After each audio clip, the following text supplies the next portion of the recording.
Hello everyone, how are you all? Hope all of you are doing well. आज से हम science का जो चैप्टर फर्स्ट है वो स्टार्ट करने जा रहे हैं, क्लास 10th की एनसीईआरटी का। ओके, तो इस सीरीज में आपको जो चैप्टर है उसका इंग्लिश टू हिंदी मीनिंग समझाऊंगी। साथ में हम सारे जो एक्टिविटीज हैं और साथ में एक्सरसाइज है वो सॉल्व करेंगे। ठीक है, तो होप आप इस वीडियो में एंड तक बने रहेंगे, और अगर आपको ये वीडियो हेल्पफुल लगेगी तो प्लीज़ वो चैनल को सब्सक्राइब कर देना। ठीक है, ओके लेट्स स्टार्ट। तो हमारे चैप्टर का नेम है chemical reactions and equations. Chemical reactions and equations. So dear, आपने जैसे पहले जो केमिकल चेंजेस, फिजिकल चेंजेस इस तरह तो पढ़ा हुआ होगा। ठीक है, केमिकल चेंजेस मीन्स क्या होता है? केमिकल चेंजेस मीन्स ऐसे चेंजेस जिसमें सब्सटेंस का क्या हो जाए, कलर चेंज हो जाए, स्टेट चेंज हो जाए, ये प्रॉपर्टीज चेंज हो जाए। ठीक है, और फिजिकल चेंज में जो आपका है प्रॉपर्टी चेंज नहीं होती है। जैसे अगर ये पेज का कलर वाइट है तो अगर इसको मैं दो पार्ट में डिवाइड कर दूं तो भी इस पेज का कलर वाइट ही रहेगा। ठीक है, इसकी कोई फिजिकल प्रॉपर्टी या वैसे चेंज नहीं होगा। साइज फिर भी चेंज हो जाएगा, बट इसकी जो क्वालिटी है, इसकी जो प्रॉपर्टीज है वो चेंज नहीं होंगी। बट केमिकल चेंज में ऐसा नहीं है। ठीक है, केमिकल चेंज में जब स्टेट चेंज हो या फिर कोई भी रिएक्शन होता है केमिकल, तो उसकी प्रॉपर्टीज भी चेंज हो जाती है। ठीक है, अगर कोई चीज़ हमारे लिए हेल्पफुल है तो अगर उसका रिएक्शन किसी चीज़ से हो जाए, किसी दूसरे सब्सटेंस से हो जाए, तो वो हमारे लिए हार्मफुल भी हो सकता है। किसी का कलर अगर ब्राउन है तो वो रिएक्शन के बाद येलो भी हो सकता है, कलरलेस भी हो सकता है। तो इस तरह के चेंजेस को हम बोलते हैं केमिकल चेंजेस। ठीक है, तो ये आपने पिछली क्लासेस में पढ़ा हुआ होगा, तो आज से हम क्लास 10th में जो आपके सिलेबस में है वो पढ़ेंगे। ठीक है, तो हमारी जो फर्स्ट लाइन है उसमें दे रखा है आपको, consider the following situation of daily life and think what happens when milk is left at room temperature during summers. Means ये डेली लाइफ की आपको कुछ सिचुएशन दे रखी हैं, और इनमें बोला कि अगर आप ऐसा कुछ करते हैं तो क्या होता है। जैसे फर्स्ट में लिखा है कि अगर मिल्क को आप गर्मियों में ऐसे ही छोड़ दें, जैसे आपने किचन में रखा है और किचन में वैसे ही छोड़ दिया, फ्रिज में उसको नहीं रखा, तो क्या होगा? देखो क्या होगा, मिल्क जो है वो खराब हो जाएगा ना, उसका टेस्ट चेंज हो जाएगा, उसकी स्टेट चेंज हो जाएगी। पहले वो लिक्विड सा थोड़ा था, फिर वो दही टाइप में बन जाएगा। ठीक है, नेक्स्ट वन, जैसे आयरन तवा pan nail is left expose to humid atmosphere. Means जैसे ह्यूमिडिटी वाला एटमोसफेयर होता है, जैसे बरसात के मौसम में ह्यूमिडिटी ज़्यादा होती है, और आप आयरन का तवा या आयरन की कोई भी चीज़ बाहर छोड़ देते तो उसमें क्या होता है, जंग लग जाता है ना, जंग। तो जो जंग लगता है, रस्ट लगता है, वो भी चेंज हो जाता है, तो उसकी क्या हो जाएगी, प्रॉपर्टी चेंज हो जाएगी ना, वो ब्राउन सा कलर आ जाएगा साथ में। Next, grapes get fermented. Grapes get fermented means जैसे आपने पढ़ा होगा कि जो ईस्ट वगैरह के यूज करके हम ग्रेप वाइन बनाते हैं, इस तरह वो भी मतलब क्या चेंजेस ही है। Food is cooked. देखो, फूड अगर आप बनाते हो तो प्रॉपर्टी चेंज होती है कि नहीं होती है। जैसे हम कोई मान लो लेडी फिंगर ले रहे हैं, भिंडी ले रहे हैं, उसको जब काट के जब सब्जी बनाते हैं तो उसका क्या, वो सॉफ्ट हो जाती है ज़्यादा। या कोई भी सब्जी जब कुक करते हैं तो प्रॉपर्टी उसकी चेंज होती है ना, पहले सॉलिड होता है फिर वो थोड़ा सॉफ्ट हो जाता है, या फिर इसकी क्वालिटीज़ में भी चेंज आ जाता है। जैसे आपने दही की कड़ी बना दी तो वो उसकी क्वालिटीज में चेंज आ गया। ठीक है, food get digested in our body. Food gets digested in our body. देखो, जो हमारा फूड जब हम खाते हैं तो जब वो डाइजेस्ट हो जाता है तो उसकी क्वालिटीज, उसकी वो क्या हो जाती है, चेंजेस हो जाती है ना, चेंज। We respire. देखो, रेस्पायर जब आप करते हो तो रिएक्शन होती है कि नहीं होती है, ये आपने पढ़ा होगा। जैसे जब आप सांस लेते हो तो सांस लेना ही रेस्पिरेशन नहीं होता है। ठीक है, जब आप सांस लेते हो, ठीक है, तो क्या होता है, जो आपका फूड है वो in the presence of oxygen, आपका फूड क्या हो जाता है, डाइजेस्ट हो जाता है, और साथ में प्रोडक्ट में क्या बनता है, ग्लूकोज एंड वो एनर्जी, है ना। तो ये आप सारी रिएक्शन आगे पढ़ोगे, आगे चैप्टर में आपको ये दे रखा है थॉरोली में। तो जस्ट मैं आपको ऐसे बता रही हूँ कि जब आप रेस्पिरेशन करते हो तो आपका फूड जब ऑक्सीजन की प्रेजेंस में आपको डाइजेस्ट होता है तो एनर्जी रिलीज होती है, साथ में ग्लूकोज, है ना, तो और कार्बन डाइऑक्साइड वगैरह। तो ये जो भी है आपका, ये क्या है, केमिकल रिएक्शन। देखो, फूड अगर आपने खा लिया, वो डाइजेस्ट हो गया, तो दोबारा वापस उसकी वैसा फूड आप उस चीज़ से नहीं बना पाओगे, उसका वो स्टेट चेंज हो गई, प्रॉपर्टी चेंज हो गई। ठीक है, नेक्स्ट है, in all the above situation the nature. देखो, नेचर चेंज हो रहा है। अगर मान लो मिल्क का नेचर पहले नॉर्मल था, टेस्ट में, फिर बाद में वो क्या हो जाएगा, थोड़ा सार हो जाएगा, खट्टा हो जाएगा। ठीक है, नेचर चेंज हो रहा है, आइडेंटिटी चेंज हो रही है दूध का, जैसे दही बन गया। Initial of the initial substance have somewhat changed, बस जो आपका इनिशियल सब्सटेंस, जो आपने स्टार्टिंग में कोई चीज़ ली है, जैसे दही ली, मिल्क लिया तो मिल्क का बन गया दही, आयरन नेल ली उस पर लग गया रस्ट। तो जो इनिशियल सब्सटेंस है उसके नेचर में चेंज आ गया, उसके आइडेंटिटी में चेंज आ गया। We have already learn about physical and chemical changes of matters in our previous classes. देखो ये आपने प्रीवियस क्लासेस में पढ़ रखा है। और मैटर होता क्या एक्चुअल में, matter anything which occupies space, है ना, ऐसी कोई भी चीज़ जो क्या स्पेस ऑक्यूपाइज करती है उसको हम बोलते हैं मैटर। जैसे गैस, लिक्विड, सॉलिड, है ना, ये आपने पढ़ा हुआ होगा पहले।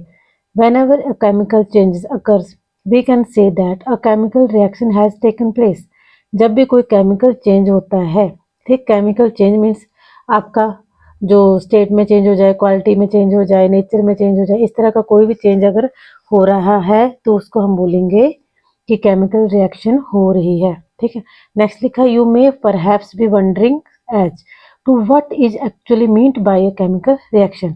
अब आगे बता रखा है कि आप हैरान हो जाओगे कि एक्चुअल में केमिकल रिएक्शन होती क्या है। How do we come to know that a chemical reaction has taken place, let us perform some activities to find the answer to this question.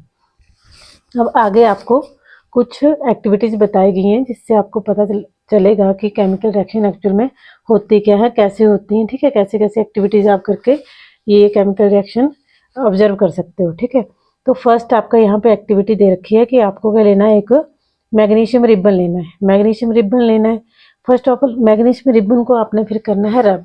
ठीक है, मैग्नीशियम रिबन को करना है रब। देखो अगर बिना रब किए अगर उसको बर्न करते हो, क्योंकि इस एक्टिविटी में आपको बताया जाएगा कि जब आप मैग्नीशियम रिबन को बर्न करोगे तो डेजलिंग साउंड होगा ना, और वो पाउडर सा बन जाएगा। बट उसको पहले रब करना पड़ता है सैंड पेपर से।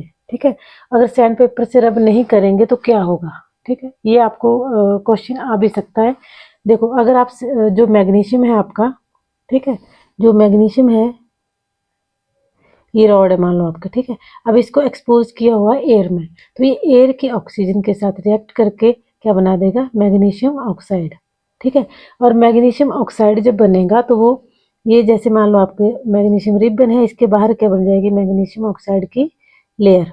मैग्नीशियम ऑक्साइड मीन्स एक टाइप से पाउडर सा बन जाएगा और इसकी साइड में ऐसे ऐसे, है ना, लग जाएगा। तो क्या ये बर्न होगा ढंग से, क्योंकि जो मैग्नीशियम रिबन है एक्चुअल में जिसके बाहर आपका ये पाउडर सा लगा हुआ है, तो वो पाउडर की वजह से ऑक्सीजन के कांटेक्ट में मैग्नीशियम नहीं आ पाएगा। और आपको पता है कि किसी भी चीज़ को बर्न होने के लिए किसकी ज़रूरत होती है, ऑक्सीजन की। तो मैग्नीशियम को ऑक्सीजन नहीं मिलेगा ना मैग्नीशियम रिबन को, इस पाउडर की वजह से, तो बर्न नहीं हो पाएगा ढंग से। इसलिए हम मैग्नीशियम की जो रॉड है या फिर रिबन है उसको हम पहले क्या कर लेंगे, सैंड पेपर से रब कर लेंगे। ठीक है, उसके बाद अब आपको एक्टिविटी बताइए कि मैग्नीशियम रिबन लेना है, उसको टोंग से में चिमटी से क्या कर लेना है, पकड़ लेना है। टोंग मीन्स चिमटी, और फिर उसको धीरे धीरे क्या करना है, बर्न करना है। ठीक है, burn it using spirit lamp और बर्नर। ठीक है, अब जो ऐश, जो राख या पाउडर सा जो होगा उसको कलेक्ट करके रख लेना है। ठीक है, watch glass as on burn the magnesium ribbon keeping it as far as possible from your eyes. आंखों से थोड़ा दूर करके उसको बर्न करना है। अब आपने क्या ऑब्जर्व किया, जैसे आपने मैग्नीशियम रिबन लिया, उसको बर्न किया आफ्टर रबिंग, और फिर आपने क्या ऑब्जर्व किया। ठीक है, ये एक्टिविटी है। और जैसे आप दिवाली में फुलझड़ियाँ करते हो ना, फुलझड़ियों को जलाते हो तो क्या होता है, वो चमकीली सी लाइट ऐसे चारों डेजलिंग सी होती है ना, वो चमकीली सी साउंड, लास्ट में क्या बजता है, राख बजता है। तो वो जो हमारी फुलझड़ियाँ होती हैं उनमें भी क्या होता है, एक टाइप से मैग्नीशियम ही होता है। ठीक है, तो आपको क्या मिलेगा जब आप इसको जलाओगे। ठीक है, जब आप मैग्नीशियम रिबन को बर्न करोगे तो देखो डार्जिलिंग वाइट फ्लेम होगा, साथ में वाइट पाउडर, है ना, वाइट फ्लेम। जैसे आपका जब वो रॉड जलेगी तो क्या होता है, वाइट फ्लेम आता है ना जब आप जलाते हो, और वो डार्जिलिंग सा होता है, चमकदार सा। ठीक है, और साथ में वाइट पाउडर, जो वेस्ट या लास्ट में जो चीज़ बच जाती है वो वाइट पाउडर, और वही होता है हमारा मैग्नीशियम ऑक्साइड। जो वाइट पाउडर है वही हमारा होता है मैग्नीशियम ऑक्साइड। ठीक है, this powder is magnesium oxide. It is formed due to the reaction between magnesium and oxygen present in the air. अब ये किसकी वजह से बनता है, जो आपका ऑक्सीजन और जो आपका जो ऑक्सीजन है एयर में और जो मैग्नीशियम रिबन है मतलब मैग्नीशियम है, उन दोनों के रिएक्शन से क्या बनता है, मैग्नीशियम ऑक्साइड का पाउडर।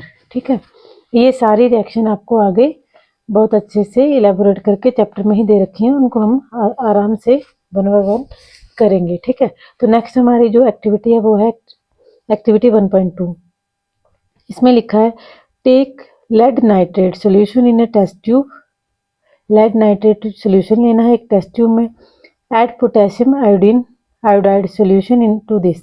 आपको lead nitrate plus potassium iodide लेना है, दोनों को मिक्स करना है, फिर देखना आपको क्या होता है, क्या होगा। ठीक है, तो देखो ये दोनों ही सोल्यूशन, जो लेड नाइट्रेट और पोटेशियम आयोडाइड का जो दोनों सोल्यूशन है वो कलरलेस होते हैं। कैसे होते हैं वो, कलरलेस होते हैं। पर जब आप इनको मिक्स कर देते, दोनों सोल्यूशन को क्या कर देते हो, मिक्स, तो आफ्टर मिक्सिंग ये दोनों का जो आपका प्रोडक्ट बनेगा, सोल्यूशन बनेगा, उसका कलर आएगा येलो।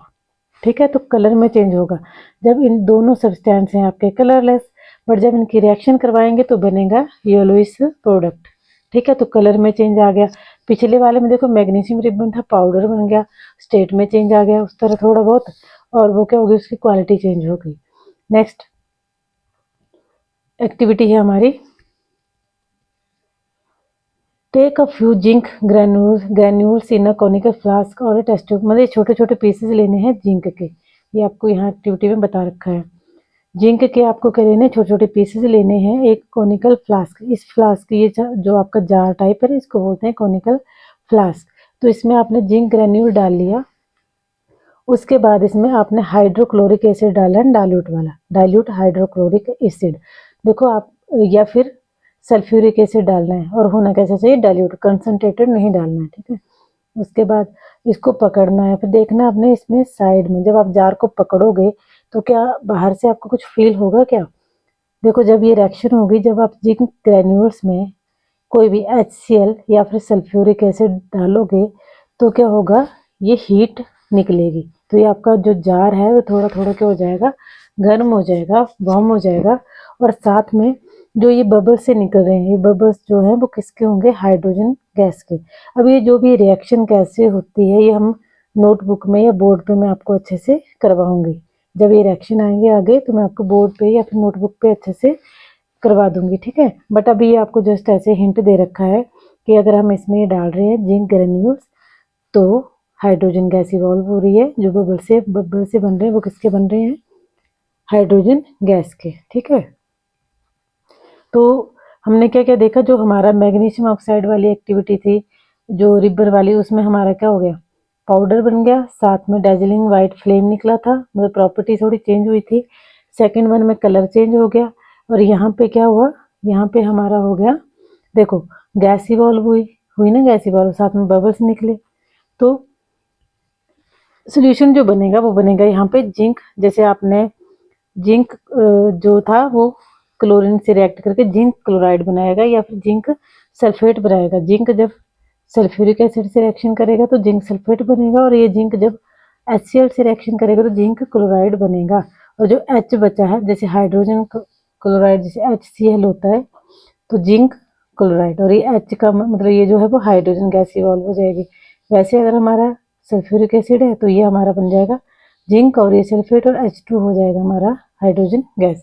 बट ये रिएक्शन आपके वो आगे अच्छे से दे रखी हैं। ठीक है, तो अब यहाँ से from the above three activities we can say that any of the following observation help us to determine whether a reaction has taken place.